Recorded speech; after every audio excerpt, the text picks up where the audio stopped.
ఈ సృష్టిలో అన్ని ఎరిగిన వాళ్ళు జై ఏకలవ్య, జై ఏకలవ్య. నీ జననం మాకో వరమై, నీరాకే మా పల్లెకు వెలుగై. అన్ని ఎరిగిన వాళ్ళు.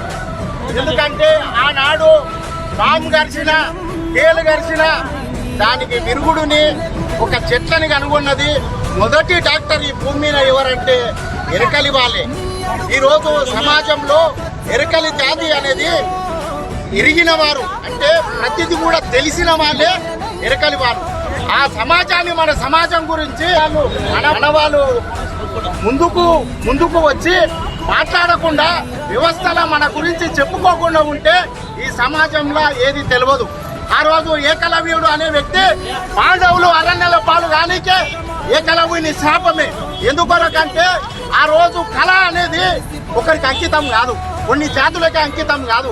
కళ అన్నది ఏ జాతిలో పుట్టినా, ఎక్కడ పుట్టినా గుణాన్ని బట్టి ఏర్పడుతుంది తప్ప కులాన్ని బట్టి కాదనే దానికి ఆదర్శమే మన ఏకలవ్యుడు.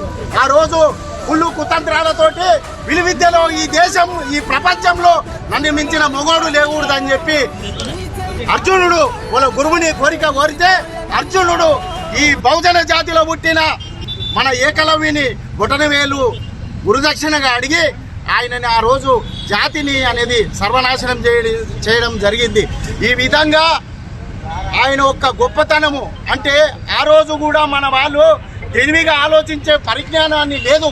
ఎంతవరకు ఉన్న మూర్ఖంగా ఒక మనిషిని నమ్మితే ఆ మనిషి కొరకు మనం ప్రాణం ఎన్నిక కూడా రెడీ ఉంటాం. కానీ అవతల వ్యక్తులు మన గురించి ఏ విధంగా ఆలోచిస్తుంటారు అనేది గ్రహించి ముందుకు పోవాలని మన బహుజన జాతులందరికీ కూడా కోరుతూ జై ఏకలవ్య.